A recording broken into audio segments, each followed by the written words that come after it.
The night she left, it was raining. Not the dramatic, cinematic kind of rain you see in movies, just a thin, tired drizzle, tapping against the living room window like it had nowhere else to go. The city outside our apartment hummed in its usual way, distant traffic, someone arguing on the street, the elevator doors clanking open and shut down the hall. Inside, everything was strangely quiet. She stood by the doorway with her suitcase upright beside her, one hand resting on the handle like it was the only thing holding her up. Her coat was half-zipped. Her hair was pulled back into a messy knot she hadn't bothered to fix. And she wouldn't look at me. "You're really doing this," I said. The words came out flatter than I meant them to, like I had rehearsed this line in my head 100 times and now there was nothing left in it. She swallowed, her jaw tightened. "I can't stay, Daniel." There was a time when she said my name like it was a promise. Tonight, it sounded like an apology she didn't intend to make. For weeks, maybe months, there had been a distance between us that no argument could explain. Empty chairs at dinner, cold food on warm plates, her phone face down beside her, vibrating softly in the evenings as she said, "It's just work, don't worry." Late nights at the office, new perfume she never wore for me. I told myself it was stress. Everyone was tired. Life does that. It stretches people thin and expects them not to break. But then came the silences. Not the comfortable ones we used to have, where we could sit side by side on the couch, half watching a show, half reading, letting our knees touch in quiet reassurance. These were the suffocating silences, the kind where you sit across from the person you love and feel like you're intruding in your own home. "Can we at least talk about it?" I asked. My voice felt too loud in the small hallway. She closed her eyes for a second, like she was bracing herself against a wave only she could see. "There's nothing left to talk about. We've tried, remember." We'd had arguments, sure. Sharp-edged, tired conversations after long days. But honest, raw, vulnerable talking, the kind where you say the ugly things out loud and trust the other person to stay. No, we hadn't done that in a long time. I looked past her into the dim apartment. The kitchen counter cluttered with unopened mail, 2 mugs by the sink, one with a lipstick stain that wasn't there yesterday, her scarf thrown over the back of the chair at the dining table where she hadn't actually sat for dinner in weeks. "Is there someone else?" The question slipped out, quiet and hoarse. For a brief moment, the world held its breath with me. Even the rain seemed to pause against the glass. She opened her eyes and met mine. There was something there, a flicker of shame or anger or maybe just exhaustion. Her lips parted. Her fingers tightened around the suitcase handle until her knuckles went pale. "It's not that simple," she whispered. My stomach turned. The air shifted. The hallway felt too narrow, like the walls were inching closer with each passing second. "Simple," I repeated. "What part of this is complicated, Emma? You're leaving, tonight, with a suitcase." Without even sitting down. She flinched. "I can't stay here and keep pretending, Daniel." "Pretending what?" "That we're okay." The word "we" hung between us like a ghost. Memories crowded in behind it. Our first cramped apartment with the leaking ceiling. The way she laughed the night we ate takeout on the floor because the furniture hadn't arrived yet. Her falling asleep on my shoulder during a movie we never finished. I took a step toward her. She took one back. "Emma," I said, softer this time, "just tell me the truth." Her eyes glistened. Her voice wavered. I don't love you the way I used to." The sentence didn't explode. It didn't shatter anything in a dramatic burst. It just settled, heavy. I felt it land somewhere deep in my chest, quiet and devastating. There should have been anger, shouting, something. Instead, my hands just fell uselessly to my sides. "Since when?" I asked. She hesitated. "Does it matter?" "Yes." She looked away, her gaze drifting to the photograph hanging on the wall beside us. The one from our trip 3 years ago, her leaning into me, both of us sunburned, grinning, her sunglasses crooked on her nose. She stared at that version of us like she was studying strangers. "For a while," she murmured. "I tried to fight it, I really did, but every time I looked at you, I felt guilty instead of happy." "Guilty for what?" My voice cracked on the last word. She pressed her lips together, as if one wrong syllable might cause everything to unravel faster. When she finally spoke, it was barely above a breath. "For not being the person you think I am anymore." The clock in the living room ticked on, steady and indifferent. A car horn blared outside, distant and unbothered. I noticed the small details because the big one was too much to hold. Her keys were on the side table, not hooked to her bag like they usually were. Her favorite mug, the chipped one with the blue rim, sat on the console, clean and dry, as if she had deliberately washed it and left it behind. There was an envelope by the door with my name on it. "What's that?" I asked, nodding toward it. She followed my gaze and swallowed again. "Just something I wrote, in case I couldn't say everything." In case, I said, you're standing here, you could say it now. Her shoulders slumped. Daniel, please. Don't make this harder than it already is. There it was, the line everyone uses when they're choosing themselves and want you to help them feel less cruel about it. I nodded slowly, numbness beginning to creep in like cold water. Right. Of course, wouldn't want to make this hard for you. She winced at the edge in my voice but didn't step closer, didn't reach for me. For a moment, neither of us moved. The apartment felt like a museum of a life we were already done living, even though the bed was still unmade and her sweater hung over the back of the couch. I could hear the faint hum of the fridge. The soft drip of the bathroom tap that I kept meaning to fix. Will you at least tell me, why now? I asked. Why tonight? She glanced at her phone, the screen lighting up briefly in her hand. A notification flashed, then faded before I could see it. Her thumb hovered over it like a reflex. I just can't do another year of this, she said. I thought leaving quietly would be kinder. Kinder to who? She didn't answer. Her silence told me more than any explanation. A realization, sharp and cold, slid into place. All the late nights, the constant texting, the way she had started dressing up just to grab coffee with a friend. The sudden passwords on everything. I felt the floor tilt under me.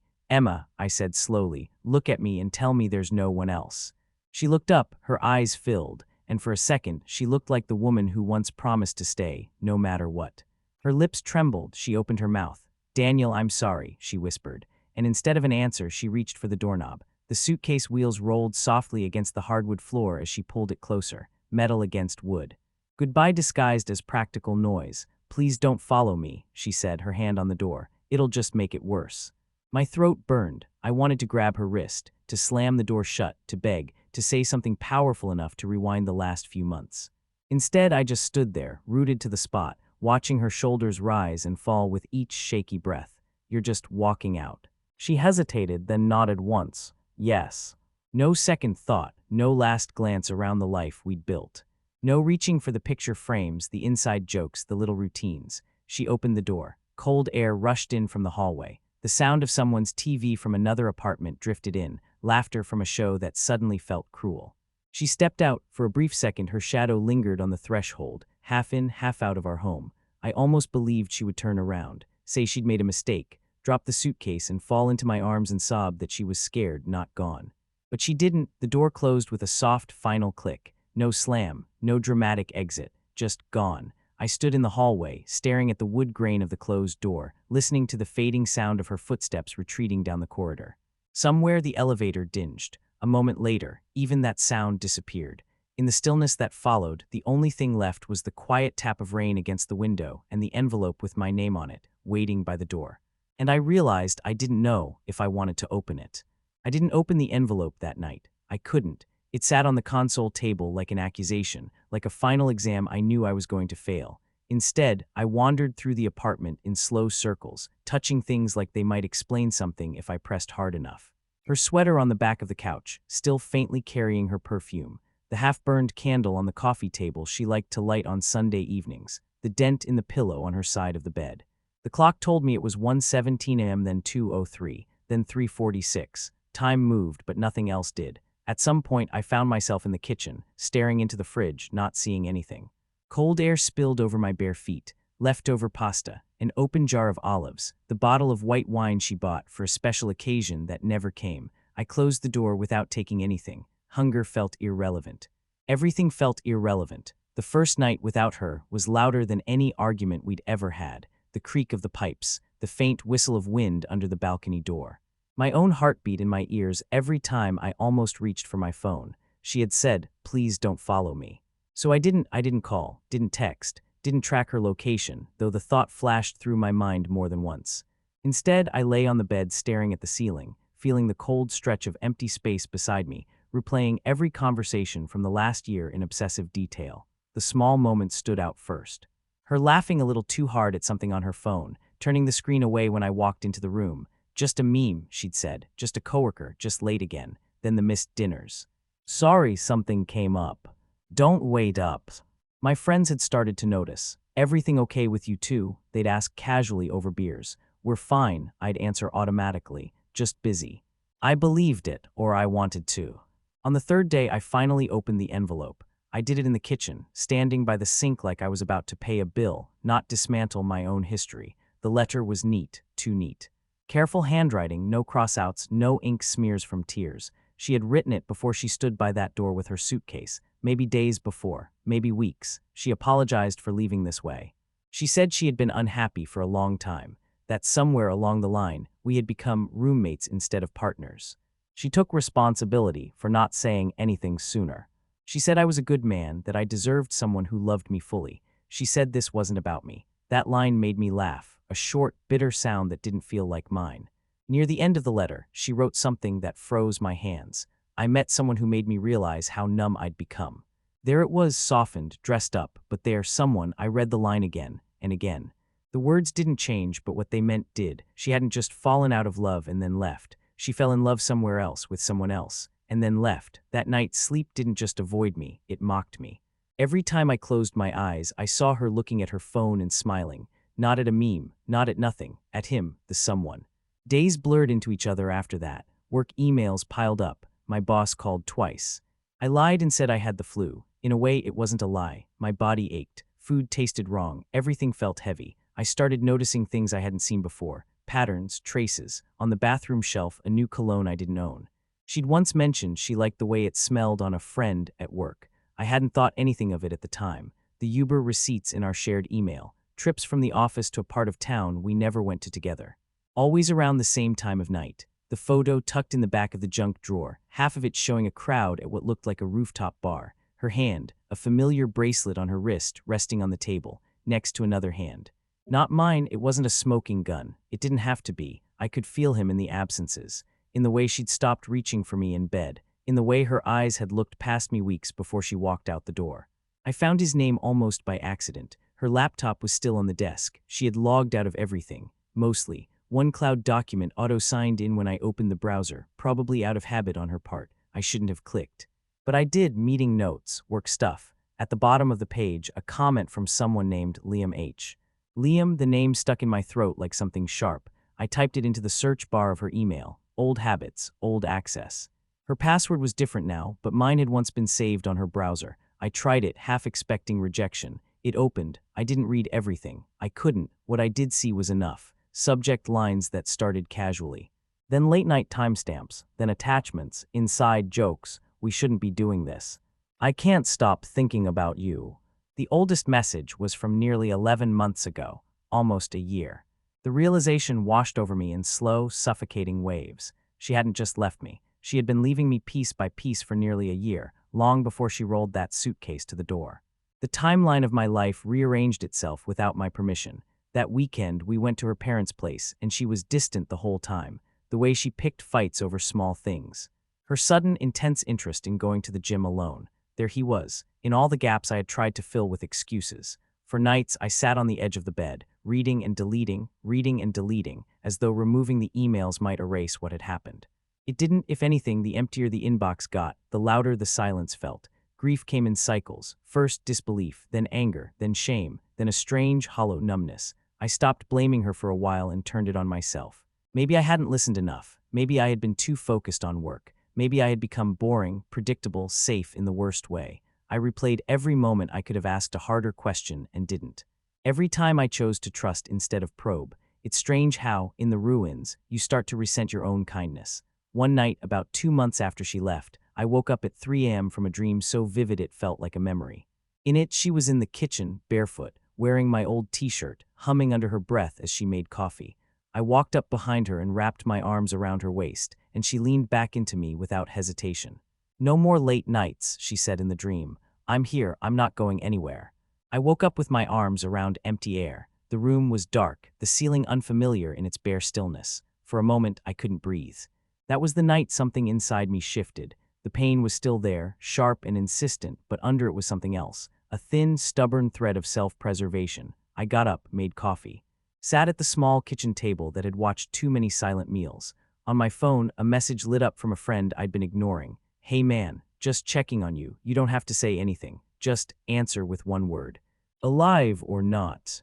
I stared at it for a while, then typed, "Alive." It wasn't much, but it was something. Over the next weeks, I forced myself into routines, morning runs, even when my chest felt tight. Going back to work even when the office lights gave me a headache. Answering calls, even when small talk felt like sandpaper on an open wound. One evening, packing away some of her things into boxes, I found a printed email in the back of her closet. It was from him, Liam. I didn't read all of it, just one line near the top, where his words cut through everything else on the page. I can't wait until we don't have to hide anymore.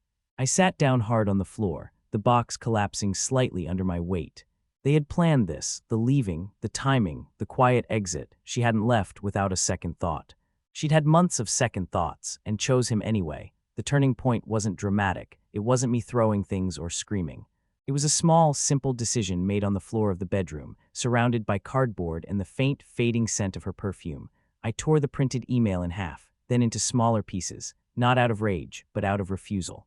Refusal to keep building a shrine to the worst thing that had happened to me. I realized something then, sitting there with paper confetti scattered around my feet. She had left. He had taken what wasn't his to take.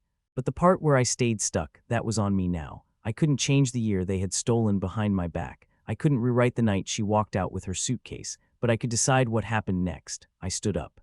Took the remaining box of her things, clothes, old notebooks, a few framed photos I couldn't look at without shaking, and slid it into the hall closet. Out of sight. Not gone, but not on display anymore.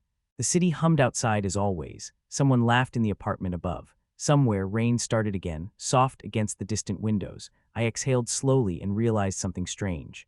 For the first time in months, the apartment didn't feel like a crime scene. It just felt empty. And an empty space, I thought, is still a space that can be filled with something new.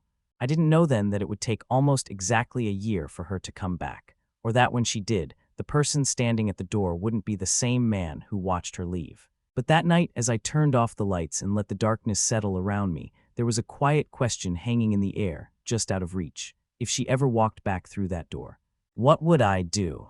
The year moved on without asking my permission. Seasons shifted. The tree across from my balcony went from bare branches to hesitant green, then to a full, lush canopy that shook with every windstorm. Life insisted on continuing. I followed slowly. I went back to working regular hours. I stopped checking her social media, mostly. For a while, watching her life through curated squares became its own kind of self-harm. A coffee cup here, a city street there. Never a face beside hers, never his, but once a wine glass opposite hers out of frame, an extra plate on the table. After that, I deleted the app from my phone. Out of sight, out of reach if not out of mind. Therapy helped. Not dramatically, not in some movie-style breakthrough with tears and hugs, but in small, grounded ways. Naming things, shame, anger, abandonment, grief for a future that wouldn't happen. My therapist asked, "What would you say to the version of you from a year ago if you could?" The answer came without thinking. You survived, you just don't know it yet. Healing wasn't linear. Some mornings, I woke up and felt almost okay. I made coffee, read emails, went for a run. Other days, a song in a cafe or the smell of a stranger's perfume on the train would knock the air out of me. Friends started inviting me out again. At first, I said no. Then I said yes and sat at tables where people laughed about things that seemed too small to matter. Bit by bit, one drink, one conversation at a time, the world stretched beyond the shape of her. Then, almost a year to the day after she left, it rained again. The same thin, tired drizzle. The same gray light pressed against the windows. I came home late from work, a stack of files in my bag, my shirt sticking slightly to my back. The hallway smelled like someone's dinner. Garlic, tomatoes, a life continuing somewhere close. I reached my door, keys in hand, already thinking about showering, about reheating leftovers, about maybe starting a new series. Something simple, something that didn't hurt. Then I saw her. She was sitting on the floor beside my door, knees pulled up to her chest, arms wrapped around them. Her hair was shorter now, cut bluntly at her jaw. She wore a coat that was too thin for the weather, rain speckling the shoulders. Her suitcase stood next to her again, but this time it looked smaller. Or maybe she did. She looked up when she heard my footsteps. For a moment the world snapped into a sharp, almost painful focus. The hum of the hallway lights, the quiet echo of a door closing somewhere down the corridor, the faint drip of water from her hair onto the floor. "Hey," she said, her voice rough. It wasn't how it sounded in my memories, or in my dreams. Emma. Her name left my mouth like a reflex, not a decision. We stared at each other. A year of silence pressed in between us like a glass wall. "What are you doing here?" I asked, after a beat. She tried to smile, but it didn't quite reach her eyes. I didn't know where else to go. The sentence hit me in a place that used to be soft. Once, that line would have made me move, made me open the door, made me take her in without question. This time, something steadier held me in place. You had somewhere to go, I said quietly. Remember. She flinched like I'd hit her. Can we talk? She asked. Just talk. I hesitated. My first instinct was to say no, to protect whatever fragile structure I'd managed to rebuild inside myself. But curiosity is its own kind of gravity, and closure, even when you think you've lived without it, still calls your name. I slid the key into the lock, pushing the door open. Come in, I said. My voice sounded calm, detached, different. She stepped inside slowly, like the apartment might reject her. She looked around, taking in the small changes. The new plant in the corner, the missing photos, the different arrangement of books on the shelf. You moved the couch, she said, almost absently. Yeah. I had done it one afternoon on a whim, just to see the room from another angle. It had felt strangely liberating. She set her suitcase by the wall and stood awkwardly in the middle of the room. She was shaking slightly, from the cold, from fear, from something. Do you want some tea? I heard myself ask. She looked surprised, then nodded. Sure. In the kitchen, the normalcy of filling the kettle and setting it on the stove felt almost surreal. Steam rose slowly. The gas flame hissed. Behind me, I could feel her eyes on my back. Once that would have made me feel warm, safe. Tonight, it just made the air heavier. How have you been? She asked finally. The question was wrong for the moment, too small for a year's distance. I turned around, leaning against the counter. Do you really want the honest answer? She swallowed, yes. Worse than I thought I could be, I said. For a while, then slowly, not as bad. Her eyes filled. Daniel, Don't, I said gently, holding up a hand. Not yet. Just say what you came to say. The kettle began to rumble softly, not quite boiling. Her fingers twisted together in front of her. I made a mistake, she said. The words hung there, timid and late. In leaving, I asked. In cheating. The second word felt heavy on my tongue, but I didn't flinch from it. Her chin trembled. In everything. Silence stretched between us again, not the suffocating kind from before she left, and not the comforting kind from our early days. Something new, careful, distant. The kettle whistled. I turned, grateful for the small interruption, and poured water into 2 mugs. Her old chipped one with the blue rim was gone. I'd thrown it out months ago. I handed her a plain white mug instead. She noticed. Her fingers lingered on the ceramic like she was touching proof of a timeline where she no longer lived. Where's? She stopped herself. Never mind. We sat at the small table, the same one that had witnessed our last strained dinners. Now it watched us like an impartial judge. She wrapped her hands around the mug, even though the tea was too hot to drink yet. I thought I knew what I wanted, she began. Her voice shook. With him, with that life. Liam, I said. The name came out steady. She inhaled sharply, eyes snapping up to mine. You know. I'm not stupid, Emma. It wasn't angry, just factual. Tears welled in her eyes. I never meant to hurt you like that. I let out a slow breath. You had almost a year of chances not to. You kept taking them anyway. She winced again, her shoulders curled in a little, like she was trying to make herself smaller. We moved in together a few months after I left, she said quietly. The admission felt unnecessary, but I let her speak. I thought it would feel right, that I'd finally stop feeling guilty. And her eyes went distant for a moment, like she was watching a different version of herself in a different apartment. He wasn't you. The words landed with a dull thud between us. Once they might have been everything I wanted to hear. Now they felt like a compliment offered to a stranger at the wrong time. I started noticing things, she continued. How he spoke to waiters, how he reacted when work stressed him out, how he never asked about my day unless it affected his plans. She laughed softly, a broken sound. I realized that all the things I thought I'd stopped feeling with you, attention, excitement, being seen, were just infatuation with him. Not depth, not history, not safety. I stared at the small ring of moisture her mug had left on the table. So when did you decide you regretted it? She wiped at her eyes. The night he told me he wasn't sure if he believed in long-term commitments. I felt my jaw tighten. He told you that after you left a marriage for him.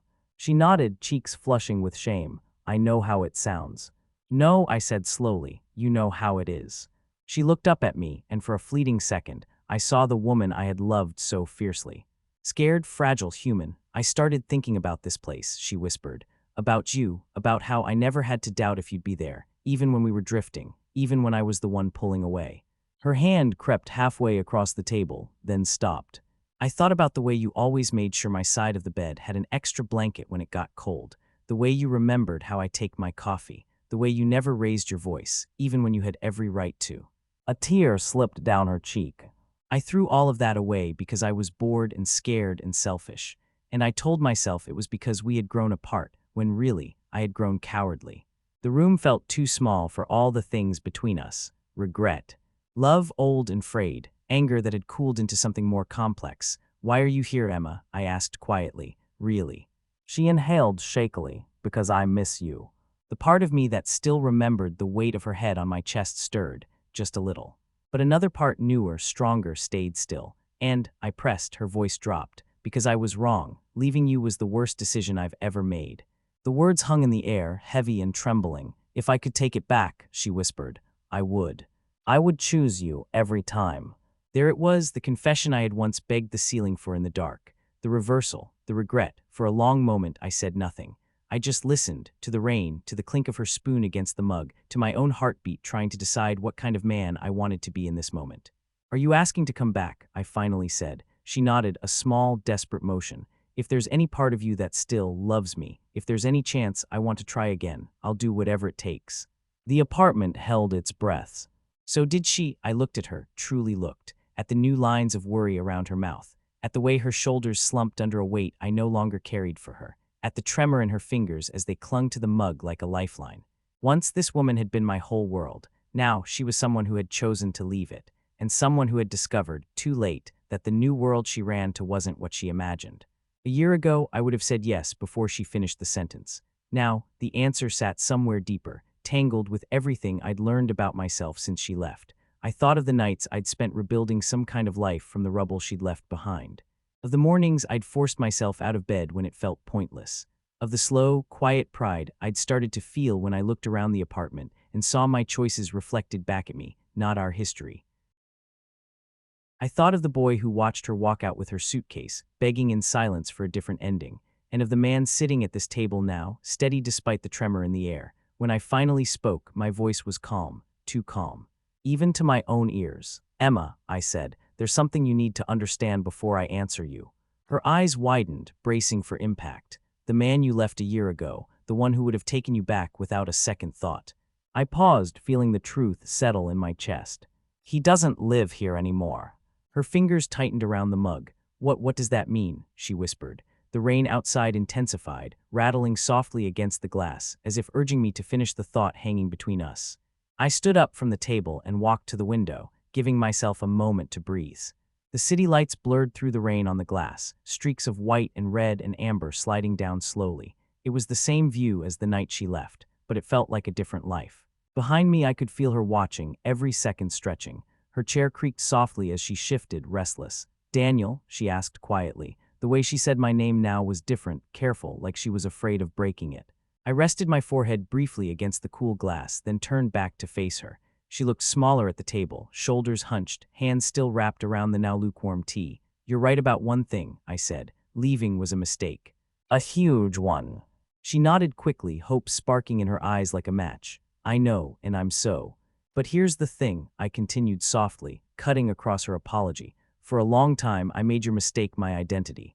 She blinked. "I don't understand." "When you left," I said, pulling out the chair opposite her again but not sitting yet, "I thought it meant something permanent about me, that I wasn't enough, that I was forgettable, replaceable, that all of our years together could be traded in a matter of months for someone new." Tears slipped down her cheeks. "That wasn't." "I know," I said. "Now I know your leaving was about you, your fears, your restlessness. Your cowardice, like you said." The words stung in the air, but she didn't argue. "I've spent the last year learning how to stop letting your choice define me," I went on. "To stop measuring my worth by the fact that you walked away. To accept that sometimes people throw away good things because they don't know how to sit still with their own discomfort." She folded in on herself a little more, like each word pressed down on her. "I did throw it away," she whispered. "I threw you away, I see that now, and I want to fix it." I finally sat down. The distance across the small table felt bigger than any road between cities. "Emma," I said gently, "you can't fix something by pretending it broke yesterday." She frowned through her tears. "What do you mean?" "You didn't just leave me," I said.